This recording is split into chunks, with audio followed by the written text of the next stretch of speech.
Hello friends, आपका स्वागत है मेरे चैनल भक्ति की शक्ति में। आज मैं आपके लिए स्वर्ग और नर्क की कहानी लेकर आई हूँ। एक गांव में एक बूढ़ी औरत रहती थी। वह विष्णु भगवान की परम भक्त थी। वह नियम पूर्वक पूजा पाठ किया करती थी और दीन दुखियों की सहायता किया करती थी। वह बूढ़ी औरत बहुत बूढ़ी हो चुकी थी और एक दिन उसकी मृत्यु हो जाती है। फिर उसे लेने यमराज आते हैं। तो वह बूढ़ी औरत यमराज से पूछती है कि आप मुझे स्वर्ग ले जाएंगे या नरक ले जाएंगे। तब यमराज बोलते हैं कि कहीं नहीं, तुमने इस जन्म में बहुत ही अच्छे कर्म किए हैं, इसलिए तुम ना स्वर्ग जाओगी और ना ही नरक जाओगी। मैं तुम्हें सीधे प्रभु के धाम ले जाऊंगा। वह बूढ़ी औरत बहुत खुश हो जाती है और बोलती है, आपका बहुत बहुत धन्यवाद, पर मेरी आपसे एक विनती है। मैंने यहाँ धरती पर स्वर्ग और नर्क के बारे में बहुत कुछ सुना है। मैं एक बार उन दोनों जगहों को देखना चाहती हूँ। यमराज बोले, तुम्हारे अच्छे कर्म है, इसलिए मैं तुम्हारी यह इच्छा जरूर पूरी करूँगा।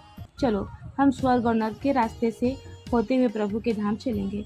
यमराज उस बूढ़ी औरत को लेकर चल पड़े। सबसे पहले नर्क आया। नर्क में उस बूढ़ी औरत ने जोर जोर से लोगों के रोने की आवाज़ें सुनी। वहाँ नर्क में सभी लोग दुबले पतले और बीमार दिख रहे थे। उस बूढ़ी औरत ने एक आदमी से पूछा, यहाँ आप सब लोगों की ऐसी हालत क्यों है?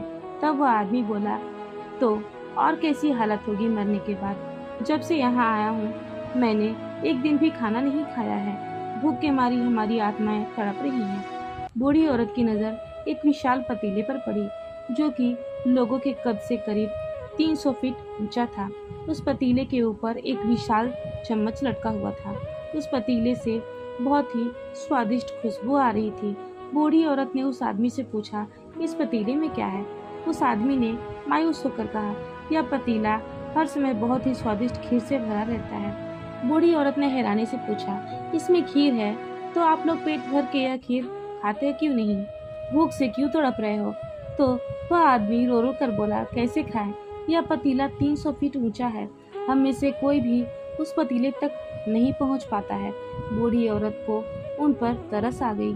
सोचने लगी, बेचारे खीर का पतीला होते हुए भी भूख से बेहाल है। शायद भगवान ने इन्हें दंड दिया होगा। यमराज बूढ़ी औरत से बोले, चलो, हमें देर हो रही है। फिर दोनों चल पड़े। कुछ दूर चलने पर स्वर्ग आया।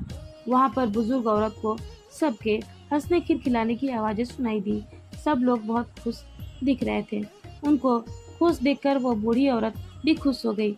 वहाँ स्वर्ग में भी बूढ़ी औरत की नज़र 300 फीट ऊंचे पतीले पर पड़ी, जैसा नर्क में था।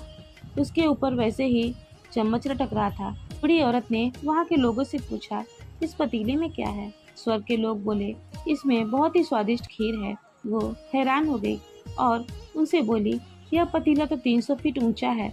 आप लोग तो इस तक पहुंच नहीं पाते होंगे। उस हिसाब से तो आप लोग को खाना मिलता ही नहीं होगा।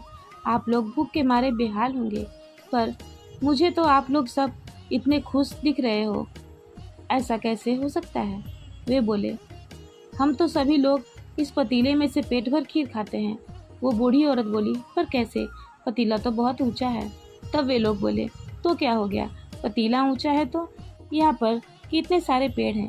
भगवान ने ये पेड़ पौधे, नदी, झरने हम मनुष्य के उपयोग के लिए ही तो बनाए हैं।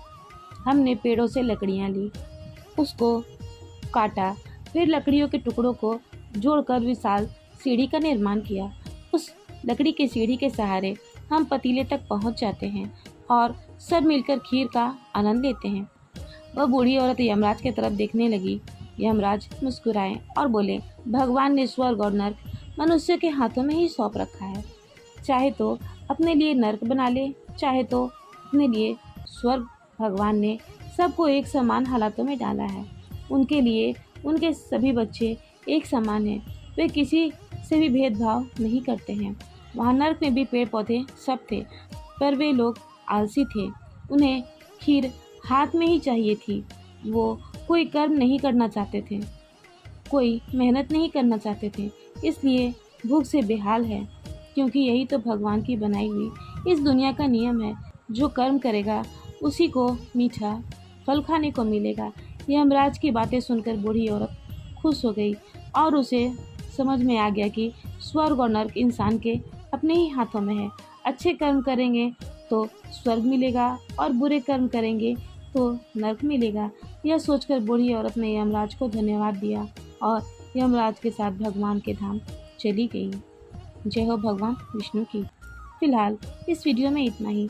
अगर आपको मेरी ये वीडियो अच्छी लगी हो तो मेरे वीडियो को लाइक करें और ज़्यादा से ज़्यादा शेयर करें और मेरे चैनल को सब्सक्राइब करना न भूलें। वीडियो में अंत तक बने रहने के लिए आपका धन्यवाद।